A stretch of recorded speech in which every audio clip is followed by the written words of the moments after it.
welcome back to Immediate Movie Reactions. I'm here after seeing Godzilla X Kong, and I gotta be quick because I am, number one, in a place where I'm not supposed to be recording, and number two, this movie fucking sucks. I'm sorry. I really wanted to like this. I was going into it thinking, you know what, anyone who doesn't know what they're getting into, then they can suck it, because this movie is going to be awesome, and it's just Godzilla, and it's Kong, and it's going to be great. And the last movie was a lot of fun.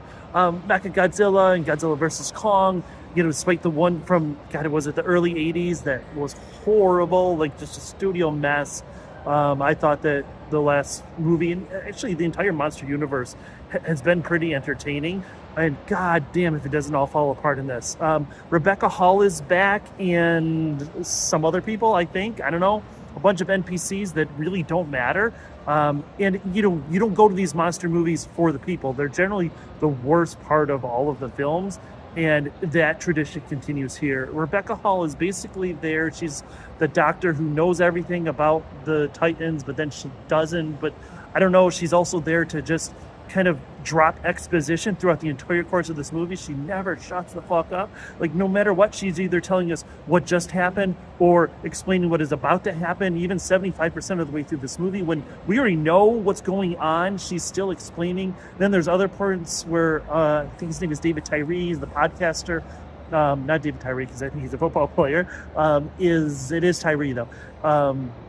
Is kind of explaining what the Iwi people are doing, because, like, we're idiots. But really, the point is that none of this movie makes sense. It makes zero sense. It tries to posit this idea that Kong is lonely, right? He's now older, and you know, when I'm watching these movies, I'm kind of plotting out, what am I going to say? What am I going to, what are the points that I want to hit? And I was thinking of this. It starts out at like an 8 or a 10. It starts out exciting and kind of cool, but it doesn't look great. And I'm thinking, okay, you know what I'll do is I'll get through the small negatives, and then I'm going to love this movie so much that by the end, I'm going to be able to give all these positives.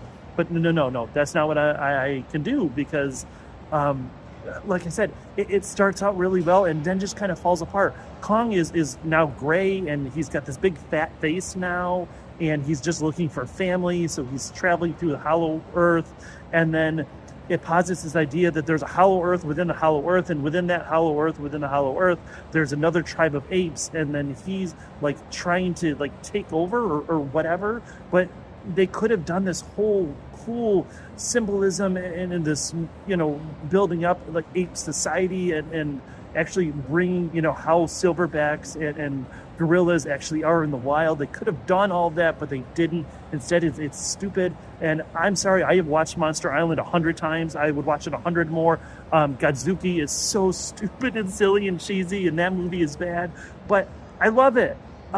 Baby Kong, I don't know what else to say. It's just Baby Kong is so pointless. And I'm trying to think of it from the mind of like a 10 or a 12-year-old, which I was probably younger when I started watching these I know I was younger when I started watching them.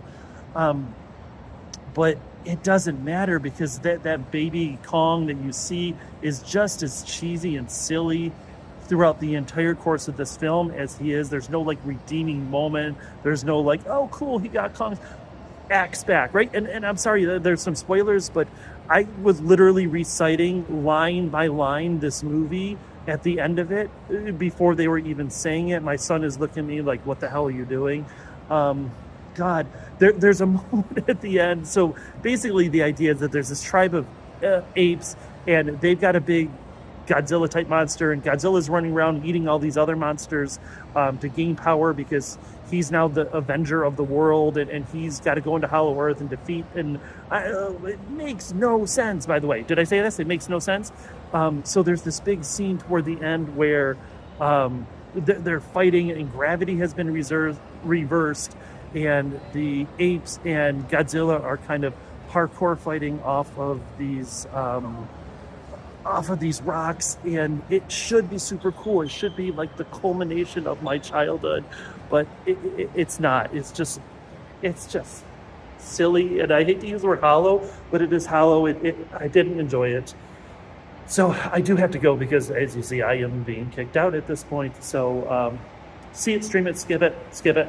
I hated this movie. I almost every part of this movie. I didn't like Fat Kong. I didn't like Fat Godzilla. I didn't like pink and purple Godzilla, the battle at the end. By the way, there's like millions of people die, and I don't want to compare Godzilla -1 to this movie because it's a very different beast. However, where Godzilla -1 really worked is it was visceral. You really felt what was happening. You felt bad for the people. You understood their tragedy and their trauma.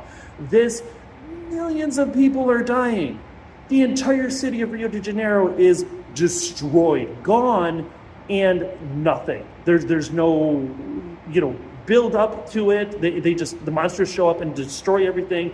You see some people running, and then all of a sudden, all of the people are just gone, right? They're just, I can't do any more with this movie. Skip it. It's freaking stupid. So anyway, thank you all. I appreciate it. Please like, share, subscribe. I will see you after the next movie.